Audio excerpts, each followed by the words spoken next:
আমাকে আশিস বলছে ঠাকুরকে দেব, ঠাকুরের কাছে থাকবে ওটা, ওটার দিকে হাঁ করে তাকিয়ে বসে থাকবি না কিন্তু। কি অবস্থা, আমাকে কেমন হ্যাংলা বললো। খুব ডাবের জল খাওয়ার ইচ্ছা করছিল, কিন্তু এখন সন্ধ্যা হয়ে গেছে বলে আর ডাবের জল খেলাম না। দেখি কালকে খাবো। এক বোতল ডাবের জল নিয়ে এলে আমাদের মোটামুটি 3 গ্লাস মতো হয়। ওই প্লাস্টিকের যে গ্লাসগুলো আছে 3 গ্লাস মতো হয়। আমরা 1.5 গ্লাস করে খেয়ে নিই, বেশ মজা। ইগো এটা ব্রেকফাস্ট। হ্যাঁ, এটা আমার ব্রেকফাস্ট। আমি কালকে অনেক জাঙ্ক ফুড খেয়ে নিয়েছি। আবার আমরা একদম ব্যাক টু ট্রু হয়ে যাবো। আমি তোতলে গেলাম, একদম ট্রু হয়ে যাবো। আজকে অফিস যাচ্ছে, আজকে আসতে একটু লেট হবে। আজকে আমার ডেভেলপমেন্ট রয়েছে, আর তারপর 80 জনের মিটিং রয়েছে। তো সব নিয়ে মোটামুটি এই আসতে করতে মিনিমাম 4:30-5টা তো বাজবে, তার আগে তো সম্ভব না। তো আমাকে কালকে আশিস মোমো এনে দিয়েছিল, পানির মোমো, ওটা আমি লাঞ্চে নিয়ে নিয়েছি। আর আশিস অফিসে কিছু একটা খেয়ে নেবে, ব্রেকফাস্টটাও আশিস অফিসেই করবে। আজকে একদম সময় হয়নি, মিটিং ক্যান্সেল হয়েছে, তা সত্ত্বেও আমরা দেরি করে উঠেছি। এখন আমি এটা খাবো, হরলিক্সটা কমপ্লিট করবো, করে তারপরে বেরোবো। যাই হোক, চলো দিনটাকে স্টার্ট করা যায়। করছো গো? বেদানা ছাড়াচ্ছি গো। তাই বেদানা খাবে? উফ, বেদানা ছাড়াতে গিয়ে না আমার দম বেরিয়ে যায়। আর আশিস বাটা বেদানা খায় না, জানো তো।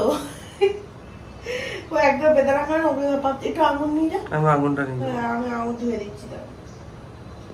আরে দাদা, হেভি লাগছে তো তোকে, হেভি কিউট লাগছে কিন্তু আশিস। পেছনে কিছু নেই না এই টি শার্টটার? না, পেছনে কিছু নেই, পেছনে প্লেন। পাউডার লেগে আছে এতে, পাউডারটা একটু মুছে নেয় না। সামনে মনে হলো, সামনে কর। ও না না, ঠিক আছে, এটা আমি আলো পড়েছে বুঝতে পারিনি। ভালো লাগছে। 1 in a million লেখা আছে, 1 in a million। Oh my god। আমরা বেরিয়ে পড়েছি। আজকেও প্রচুর রোদ, কিন্তু আজকে একটু ঠান্ডা ঠান্ডা হাওয়া দিচ্ছে, এটা বেশ ভালো লাগছে। চলো, মিনিয়ন টি শার্টটা কিন্তু আজকে হেভি লাগছে।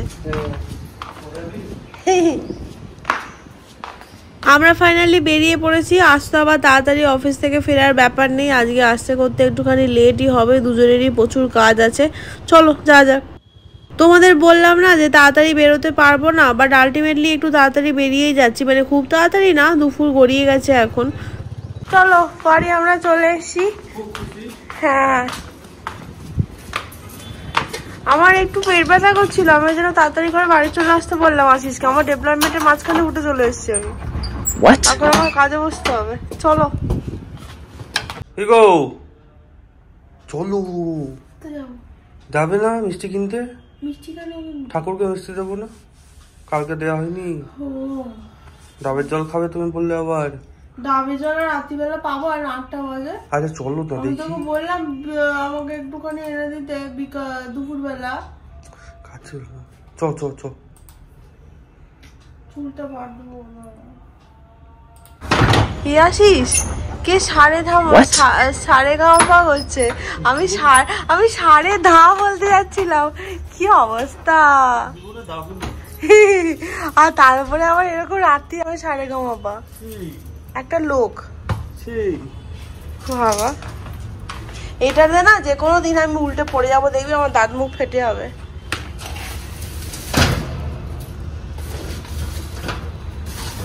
ঠাঙ্কু না, নেই, তালা দেয়া তো। কাকারা আমাদের বেড়াতে গেছে। খুব জোরে খিদে পেয়েছে রে। কি খাবো জানি না, সত্যি বলছি। এই কি খাবো প্রশ্নটা না আমার আর আশিসের দুজনেরই না একদম ভালো লাগে না। কি খাবো বলো তো? রোজ রোজ আসি সন্ধ্যেবেলার সময়, এমন একটা বাজে টাইমে খিদে পায় না, খুব চাপের ব্যাপার। আমরা দিল্লি সুইট হাউসে চলে এসেছি। এখানে মিষ্টির অপশান তো প্রচুর, আর প্রত্যেকটা মিষ্টি দেখেই বিশাল লোভ লাগে। কিন্তু আজকে আমরা না মাইশোর পাক নেবো, অনেক দিন ধরে দেখে রেখেছিলাম। তো আমরা এই মাইশোর পাক নিয়ে নিয়েছি। 100 গ্রামে মাত্র 2টো মাইশোর পাক। সেটা দেখে আমার একটু ডিসঅ্যাপয়েন্টিং লাগলো, বাট ঠিকই আছে, এখন মিষ্টি এখন কম খাচ্ছি আমরা। এদিকে এসে দেখি আমাদের জলের দাদা জলের জার নিয়ে চলে এসছে, ওই জন্য আমরা তাড়াতাড়ি করে চলে এলাম, আর ফ্রুট জুস কিনতে যাইনি। করছেন দাদা? আজকে আমাদের ঠাকুরকে এটা হচ্ছে মিল্কি মাইশোর পাক দিয়ে সন্ধে দেওয়া হচ্ছে। আসলে কালকে আমরা মিষ্টিটা নিয়ে আসতে নেহাতে ভুলে গেছি, খুব অন্যায় কাজ হয়েছে, কিন্তু ভুলে গেছি, কিছু করার নেই। তো ওই জন্য আমরা আজকে এই মিষ্টিটা দিচ্ছি। এবার আমরা তো মিষ্টি সেরকম ভাবে একটু কম খাচ্ছি এখন, তো ওই জন্য আমরা দুটোই মাত্র নিয়ে এসেছি। আমরা 100 নিয়ে আসতে গেছিলাম, কিন্তু মাইশোর পাকের ওজন বেশি, যা বুঝলাম। বল, এই সেম জিনিসই কিন্তু 100 আনতে গেলে কাজু বরফিতে মোটামুটি 6টা চলে আসে এখানকার, মানে এই দোকানের কাজু বরফি। বাট আমাকে আশিস বলছে ঠাকুরকে দেব, ঠাকুরের কাছে থাকবে ওটা, ওটার দিকে হাঁ করে তাকিয়ে বসে থাকবি না কিন্তু। কি অবস্থা, আমাকে কেমন হ্যাংলা বললো।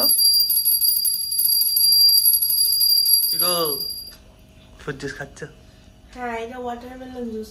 আরে তোমরা দেখলে তো আমরা মিষ্টিটা কিনতে গেলাম, ওখান থেকে ফেরার পথে আমাদের একটা ওয়াটারমেলন জুস নিয়ে আসার কথা, কিন্তু আমাদের জলের দাদা ফোন করলো যে জল দিতে এসছে। ওরা আসলে ভর্তি ড্রামগুলো দিয়ে যায়, দিয়ে একটা ফাঁকা ড্রামটা নিয়ে চলে যায়। তো ওই জন্য আসতে হলো, ফিরে ওকে দিয়ে তারপরে আশিস বললো আমি এনে দিই, বলো একবার বেরিয়েছিল আমাকে ফ্রুট জুস এনে দিল।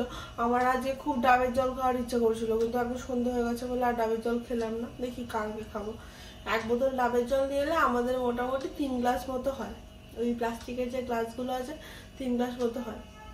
আমরা 1.5 গ্লাস করে খেয়ে নিই, বেশ মজা লাগে। একটু বেশ ফ্রিজের মধ্যে রেখে ঠান্ডা করে খাই, ওটাই। আর কিছু মুড়ি টুড়ি খাবি? না, আমি আর কিছু খাবো না। কেন? তাড়াতাড়ি কাজগুলো করে নি, পরে খাবো। একটুখানি ফ্রুট জুস খা। আচ্ছা, একটু পরে খাবো। আমরা খেয়ে নিই, তারপরে চেঞ্জ করবো, করে রান্না বান্না শুরু করবো। রুটি হবে, আর আজকে একটু হালকা করে ওই ভাজা মশলা দিয়ে আলু তরকারি করে নেবো, ওরকমই প্ল্যান হয়েছে। আরে দাদা কি করছেন? বাবা তো ফিসফিসে বলার কি আছে। আমাদের রুটি বানানো চলছে, আর ওইদিকে হচ্ছে আমাদের আলুটাকে সেদ্ধ করে একটু কাঁচা লঙ্কা, একটু পেঁয়াজ আর একটুখানি ভাজা মশলা দিয়ে নাড়িয়ে নেওয়া, ওটা খুব ভালো হয় খেতে। আসিস আজকে আর পেঁয়াজ দেবো না, একটুখানি পেঁয়াজ কলি দিয়ে দেবো, বুঝলি তো? হ্যাঁ, ডিমের মধ্যেও দেবো, আর ওর ডিম ভাজা খেতে ইচ্ছা করেছে।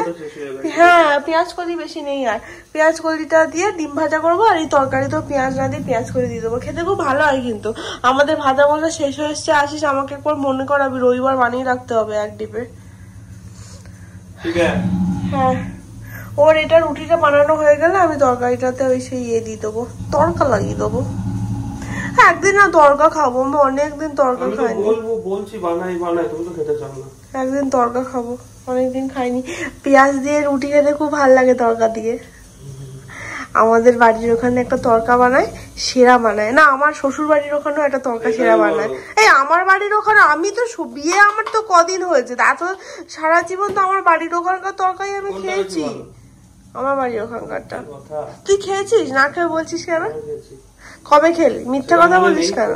কোনোদিন খাসনি, মিথ্যা কথা। মা সবসময় তুই গেলে নিজে রান্না করে, কবে তরকারি নিয়ে আসে। এবারে বাড়িতে জমিয়ে খাওয়া দাওয়া করবো, 3 সপ্তাহ আরেকটু ওজন বাড়ি চলে আসবো, তারপরে এখানে এসে আবার খাবো না। এইভাবেই জীবন চলবে। আশিসের রুটি ডান, এদিকে তেলের মধ্যে আমি পেঁয়াজ কলি দিয়ে দিয়েছি, মানে পেঁয়াজ পাতা যাই বলো। ডিমটাকে দিয়ে খালি ও নেড়ে দিচ্ছে। আমার আবার মাঝখানটা তো একটা মিটিং থাকে না 9টা থেকে, ওইটাই তো আমার জ্বালা। তো ওই জন্য ও ডিম ভাজাটাকে দিয়ে বানিয়ে দিল, ব্যাস। এবার আমি তরকারিটা খালি বানাবো, হয়ে যাবে। আমাদের হয়ে গেছে ডিনার প্রিপারেশন রেডি। হ্যাঁ, কিন্তু একটু নুনটা বেশি হয়ে গেছে, খুব বেশি হয়নি, মোটামুটি একটু বেশি দিয়ে ফেলেছি। ওই জন্য আর একটু মশলা দিয়ে দিচ্ছি, যদি ঢাকা পড়ে যায় বাই চান্স। না না, আলুগুলো খাওয়ার সময় মনে হবে না। আলু খাওয়ার সময় মনে হচ্ছেও না, মানে একটু শুরুটা খেলে মনে হচ্ছে। এই তরকারিটা খুব ভালো লাগে খেতে, একদম শুকনো শুকনো তো। একটু ধনেপাতা থাকলে জমে ক্ষীর হয়ে যেত। ধনেপাতা কিনতে চায় না? তুমি মিথ্যে কথা বললো। আমি যতবার ওকে বলি ধনেপাতা রাখিনি, আমাকে বলবে তুই একদিন দিবি, বাকি ধনেপাতা শুকোবি, তার থেকে তোকে নিতে হবে না ধনেপাতা। ধনেপাতা যদি পাউডার পাওয়া যেত না, হেভি হতো। আমরা খাবার দাবার নিয়ে বসে পড়েছি, আমার খুব জোরে খিদে পেয়েছে আজকে, এবং ঠিকঠাক করে কিছু খাইনি সন্ধ্যাবেলা থেকে। এখানে রয়েছে আলু তরকারিটা, আর এখানে রয়েছে পেঁয়াজ কলি দিয়ে ডিম ভাজা। আর আমি এই পেঁয়াজ দুটো নিয়ে চলে এসেছি, আর 2টো পেঁয়াজ আছে, ওই 2টো নিলে পেঁয়াজ কলি শেষ। আর আমার যত মনে হয় নেক্সট টাইম বাজারে গেলে আর পাওয়া যাবে না। তো এটাই হচ্ছে আমার লাস্ট পেঁয়াজ করি এই বছরে, আবার দেখা হবে নেক্সট ইয়ার। ওইটাই। চলো আমরা খাওয়া দাওয়া করে নিই, জোরে খিদে পেয়েছে। খেয়ে বলো কেমন লাগছে। এবার নুনটা ঠিক হয়ে যাওয়া উচিত।